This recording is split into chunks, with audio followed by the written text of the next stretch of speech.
नमस्कार, मी Mansi. News uncut मध्ये तुम्हा सगळ्यांचं स्वागत करते. या बातमीपत्रात आढावा घेणार आहोत टॉप 10 घडामोडींचा.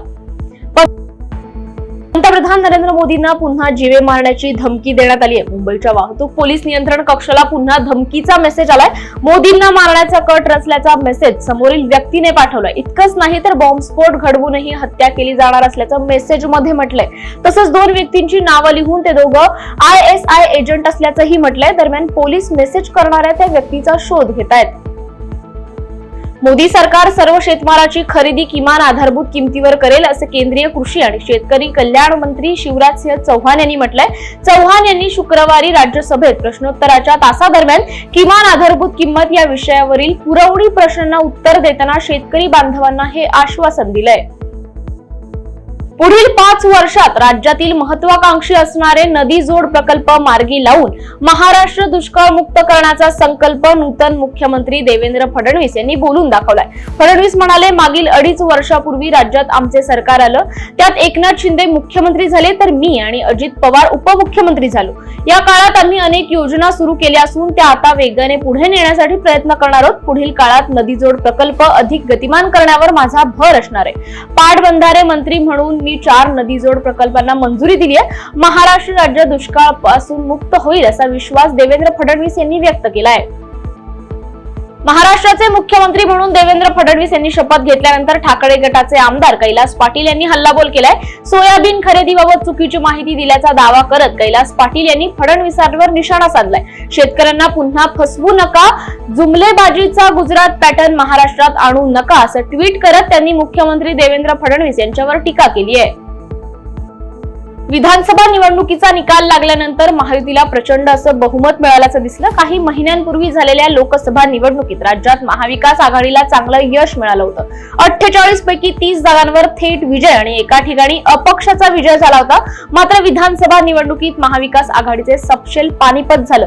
निकालानंतर विरोधकांकडून आणि विशेषतः काँग्रेस पक्षाकडून ईव्हीएमच्या विरोधात आक्षेप घेण्यात आलेत. या आक्षेपांवर आता मुख्यमंत्री देवेंद्र फडणवीस यांनी भाष्य केलंय. विरोधक विनाकारण त्रागा करत असल्याचं ते म्हणालेत. यासाठी त्यांनी लातूर आणि नांदेड जिल्ह्याचं उदाहरण दिलंय. मराठ्यांनी तुम्हाला 5 जानेवारी पर्यंत आरक्षण देण्याची संधी दिली आहे, त्याचं तुम्ही सोनं करा असं आवाहन मनोज जरांगे यांनी महायुती सरकारला केलंय. पूर्वीही तुम्हीच बहुमतात होतात तेव्हा 5 जानेवारी पर्यंत आरक्षण द्या.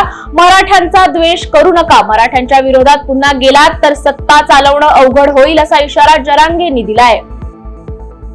अफगाणिस्तानात तालिबानचा प्रवेश झाल्यापासून महिलांविरोधात सातत्याने आदेश जारी केले जातात.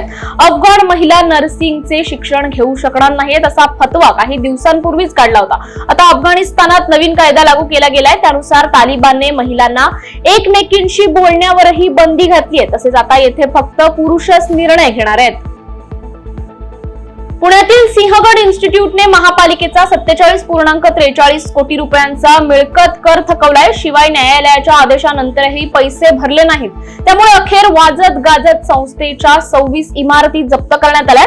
महिनाभरात पैसे न भरल्यास या इमारतींचा लिलाव करून पैसे वसूल करण्याचा इशारा देण्यात आलाय. त्यामुळे सिंहगड इन्स्टिट्यूट लिलाव होऊ देणार का की पैसे भरणार याकडे सर्वांचं लक्ष लागलंय. ज्येष्ठ तमिळ दिग्दर्शक जय भारती यांनी 77व्या वर्षी अखेरचा श्वास घेतलाय. काल चेन्नईतील रुग्णालयात उपचारादरम्यान त्यांचं निधन झालंय. किडनीच्या संसर्गामुळे त्यांना रुग्णालयात दाखल करण्यात आलं होतं. उपचार सुरू असतानाच त्यांनी अखेरचा श्वास घेतलाय. त्यांच्या निधनावर अनेक सेलिब्रिटींनी शोक व्यक्त केलाय. 1979 मध्ये त्यांनी क्राऊड फंडिंग मधून कुडीसाई हा चित्रपट बनवला आणि तमिळ चित्रपट सृष्टीत ओळख मिळवली होती. अवघ्या महाराष्ट्राचे कुलदैवत असलेल्या जेजुरीचा खंडोबा गडावर आज चंपाषष्ठी उत्सवाची सांगता होतीये. आज सकाळपासूनच खंडोबाच्या मंदिरात धार्मिक विधींना सुरुवात झाली असून अभिषेक झाल्यानंतर खंडोबाचा घट उठवण्यात आला. चंपाषष्ठी उत्सवानिमित्त जेजुरी आणि परिसरात घराघरांमध्ये घटस्थापना आणि तळी भंडारा केला जातो. आज चंपाषष्ठीच्या या शेवटच्या दिवशी जेजुरी गडावर भाविकांनी मोठी गर्दी केल्याचं पाहायला मिळालंय. वेळ झाली या बातमीसह टॉप 10 मध्ये इथेच थांबायची. पाहत रहा न्यूज अनकट.